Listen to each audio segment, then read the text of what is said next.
senatnē, un tas nozīmē, ka mums būs pieejamas tādas leģendāras senatnes tehnoloģijas, kuras jau minējām, Vajra un Dieva acis, kā tās funkcionē un kādas iespējas paver.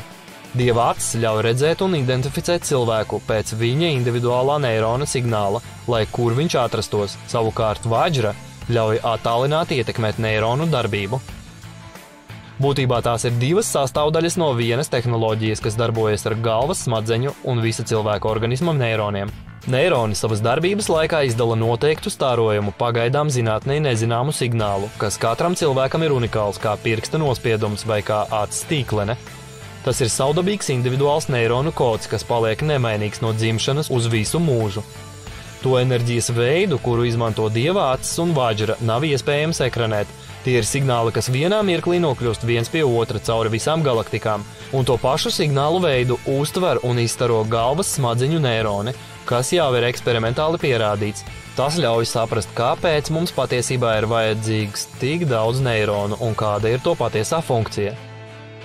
Dieva acis un Vajras tehnoloģijas, kas ieviestas jau radošas sabiedrības pārējais periodā, paver daudzas perspektīvas, kā tās uzlabos mūsu dzīvi. Drošība. Pateicoties tehnoloģijai Dieva acis, neviens cilvēks pasaulē nepazudīs bez pēdām un netiks nolaupīts. Mūsdienās miljoniem bērnu ik gadu pazūd bez pēdām, bet Dieva acis spēj noteikt jebkura cilvēka atrašanās vietu visur un vienmēr, un nav svarīgi, kur viņš atrodas ālā vai kosmosā. Turklāt, pateicoties Dieva acis un Vajras tehnoloģijām, jebkuri noziegumi kļūs neiespējami. Cilvēks, kurš gatavojas veikt pretiesisku darbību, tiks momentāni identificēts un uzreiz tiks saukts pie atbildības. Svarīgi atzīmēt, ka Vajra nespēja nolasīt domas, taču tā spēja nolasīt emocijas, piemēram, bailes vai agresiju. Pieņemsim, ka cilvēku grupā ir fiksēta agresija un blakus esošais cilvēks izjūt bailes un vardarbības draudus. Tad kļūst skaidrs, ka šis cilvēks ir briesmās un viņam ir nepieciešama palīdzība.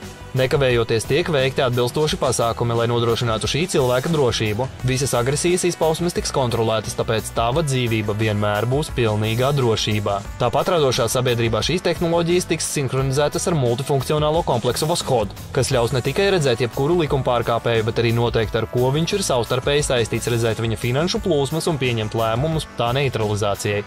Dieva acis un Vajra palīdzēs ārkārtas situāciju gadījumā, ja cilvēks nonācis nelaimē katastrofā vai guvis traumu. Pieņemsim, ka ir notikusi spēcīga zemestrīce, daudzi cilvēki ir nonākuši zem gruvešiem.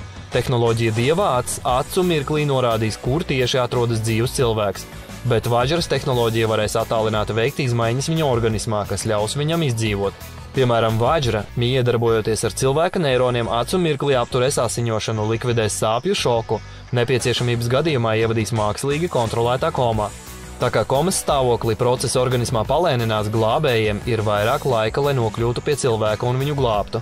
Pēc tā paša principa Vajra ceļu satiksmes negadījumu gadījumā palīdzēs cilvēkam jau pirms ātrās palīdzības ierašanās, un tie ir tikai daži spilgti piemēri, kā izmantot šīs tehnoloģijas, lai nodrošinātu cilvēku drošību. Vairs nebūs nekādu avāriju uz ceļiem, kuras izraisījuši ierēbuši autovadītāji. Vajras tehnoloģija vienkārši neļaus sēsties pie stūres cilvēkam alkohola vai narkotisko vielu reibumā.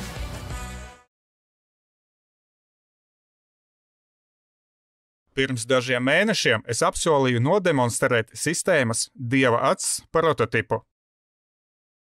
Man bija jātur savs vārds. Vienīgais, ko apspriedām, bija drošības jautājums. Par laimi mums palīdzēja gadījums, un mēs izmantojām radušos izdevību.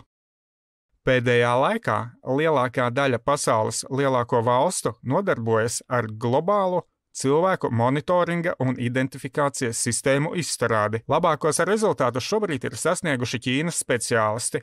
Viņu sejas atpazīšanas sistēma, kas darbojas ar video novērošanu, izmanto Beidou 3 satelītus un tādu kompāniju kā SenseTime, LC Vision Technology un citu izstrādes uzrāda principā diezgan labus rezultātus. Ķīnas speciālisti apgalvo, ka viņu sistēma spēj pat identificēt cilvēku balaklavā. Daļēji tas ir patiesas apgalvojums, bet ir nianse. Lieta tāda, ka viņu sistēma ir spējīga identificēt cilvēku balaklavā, bet ar vienu nosacījumu, ka šis cilvēks ir bijis identificēts pirms tam. Proti, viņa dati jau ir sistēmas bāzē. Proti, ja cilvēks nekad nav saskāries ar šo sistēmu, tā nespēja viņu identificēt. Nu, vai tāds piemērs? Mēs paņemsim cilvēku, viņam uz galvas uzliksim kastaroli. Ķīnas sistēma nav spējīga viņu identificēt. Vai arī mēs uzvilksim viņam uz ķermeņa maisveida tērpu. Ķīnas sistēma arī nespēs viņu identificēt. Dieva acs sistēmas prototips, ko mēs demonstrējam, ir pilnīgi atšķirīgs no jebkurām esošajām sistēmām. Tas darbojas uz pilnīgi citiem fizikas principiem. Un cilvēka identificēšanai tas neizmanto cilvēka antropometriju. Tas izmanto galvas smadzeņu neironu signālu nospiedumu, un šis signāls ir unikāls. Tas ir tikpat unikāls kā pirkstu nospiedumi, kā acs tīklene vai DNS. To nav iespējams mainīt, to nav iespējams ekranēt, un mēs to pierādījām, veicot virkni eksperimentu. Prototips, ko mēs jums šodien demonstrējam, darbojas noteiktā diapazonā. Proti, horizontāli skenēšanas leņķis ir 135 grādi, vertikāli 10 grādi. Skenēšanas dziļums ir 150 km. Šie skaitļi tiek apstiprināti eksperimentāli. Turklāt, skenēšana, pareizāk sakot, skenēšanas rezultāts pilnībā nav atkarīgs no ainavas.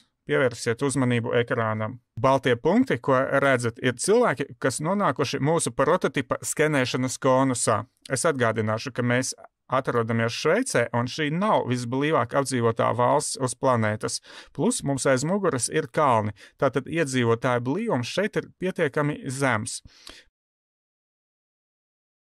Proti, ja mēs ar jums vadītu šo prezentāciju kaut kur, teiksim, Tokijā vai, piemēram, Pekinā, noteikti rezultāts būtu pilnīgi cits. Tāpat, es domāju, jūs pievērsāt uzmanību signāla atstarošanas linearitātei, kas ir tikai prototipa vertikālā vēdekļu veida darbības rezultāts. Proti, ko tas nozīmē? Tas nozīmē, ka mūsu prototips ir vienvirziena un vienlīnijas. Tas ir, proti, notiek pastāvīga vertikālā skenēšana. Tieši tādēļ notiek 0,3 sekundžu aizkavēšanās. Dabiski, ka pēc izstrādes pabeigšanas mašīnai nebūs šādu, teiksim, tā nepilnību. Proti, tai būs lielāks darba diapazons un funkcionalitāte tā būs daudz jaudīgāka. Proti, sistēma pēc izstrādes pabeigšanas spēs ne tikai identificēt visus dzīvos cilvēkus uz planētas Zeme, bet tā arī varēs tiešsaistē noteikt cilvēka atrašanās vietu jebkurā planētas vietā. Nav svarīgi, vai cilvēks atradīties uz virsmas, jebkādā augstumā virs planētas virsmas, vai zem zemes, vai zem ūdens. Nekas neierobežos Dieva aci. Novilksim paralēles, kuras mēs jau esam atskaņojuši. Piemēram, mēs paņemsim cilvēku, uzliksim viņam galvā kastaroli. Dieva acis viņu ieraudzīs un identificēs. Mēs varam cilvēkam uzvilkt maisa drēbes. Dieva acis viņu ieraudzīs un identificēs. Mēs varam pat paņemt cilvēku, izdarīt viņam plastisko operāciju, pilnībā mainot izskatu. Mēs pat, atvainojiet, varam veikt operāciju, nomainot viņam dzimumu. Nekas nemulsinās Dieva aci. Tā tikpat nekļūtīgi identificē cilvēku, nosakot viņa identitāti. Runājot par mūsu prototipa darbību, un to, ka tā funkcionalitāte ir nedaudz šaurāka nekā topošajai darba mašīnai. Neskatoties uz to, mēs varam to izvietot lielpilsētas centrā, teiksim, Abu Dabī. Tad lūk, prototips, kas atradīsies Abu Dabī centrā, spēs ne tikai identificēt visus apvienoto Arābu Emirātu galvaspilsētas iedzīvotājus un viesus, bet arī kontrolēs teritoriju 150 km rādijusā. Un tas nozīmē, ka tas iekļaus arī tādas pilsētas kā Dubaja un Šardža.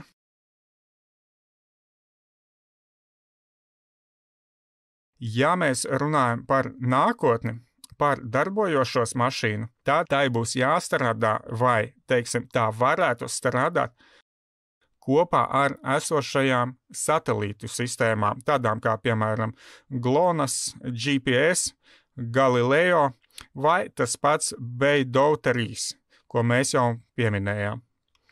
Vienlaikus to varēs apvienot ar visām esošajām datubāzēm, to varēs apvienot ar video novērošanas sistēmām. Tādējādi sistēma ne tikai identificēs cilvēku, ne tikai noteiks viņa atrašanās vietu, bet arī pastāvīgi veidos dosjē par katru cilvēku.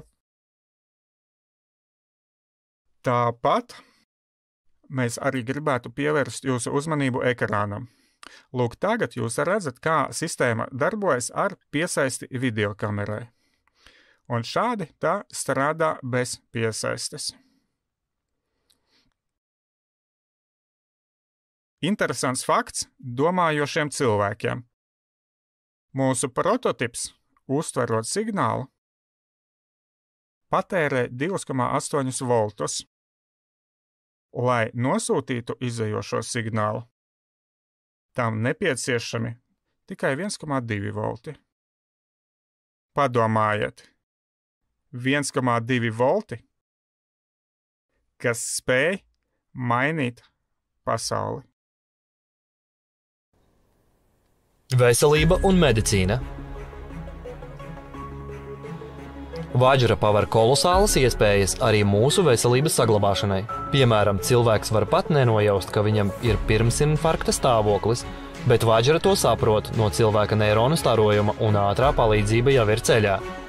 Anestēzija ķirurģisko operāciju laikā vairs nebūs vajadzīga, tāpat kā visi pretsāpju līdzekļi, Vajra varēs atbrīvot cilvēku no sāpēm uz jebkuru laiku. Lai cik sarežģīta būtu operācija, medikamentozā atsāpināšana vienmēr negatīvi ietekmē organismu, bet pateicoties Vajrai, viss tiks atrisināts ar vienas pogas nospiešanu un bez blakus efekta, jo notiek mērķtiecīga iedarbība uz neironu grupu.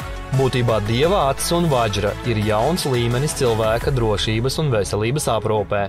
Dažiem var rasties bažas par to, ka, piemēram, kā ir ar personisko dzīvi, kamēr kaimiņš nav mājās un cilvēks ir iegājis pie kaimiņienes, vai tiešām šī tehnoloģija fiksēs arī to?